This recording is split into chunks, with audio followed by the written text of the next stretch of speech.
ക്രിസ്തു ശിഷ്യൻ ശിമയോനെയും അന്ത്രയോസിനെയും വിളിക്കുന്ന വേദഭാഗം നമുക്ക് എല്ലാവർക്കും പരിചിതമാണ്.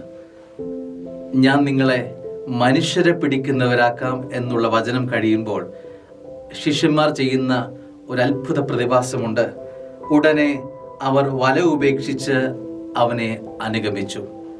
സ്നേഹമുള്ളവരെ, ഇന്നോളം അവരുടെ ഉപജീവന മാർഗമായി പ്രിയപ്പെട്ടതായി ഹൃദയത്തോട് ചേർത്തു വെച്ചത് എന്നത്തേക്കുമായി ഉപേക്ഷിക്കാനുള്ള തൻ്റെ ഇടം ഈ ശിഷ്യന്മാർക്ക് എവിടെ നിന്ന് കിട്ടി?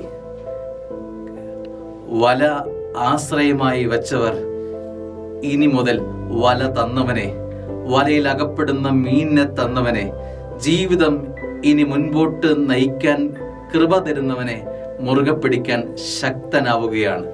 പ്രതിസന്ധികൾ ഉണ്ടാകും, എന്നാൽ വലതുകരം അവൻ നീട്ടിക്കൊടുത്തു. ഇനി വലയല്ല, വല തന്ന ഉടയവനെ മുറുകെ പിടിക്കാൻ ശിഷ്യൻ ശക്തനാവുകയാണ്.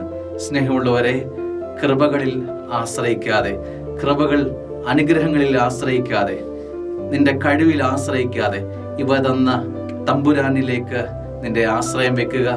ദൈവം നിന്നെ സമൃദ്ധമായി അനുഗ്രഹിക്കും.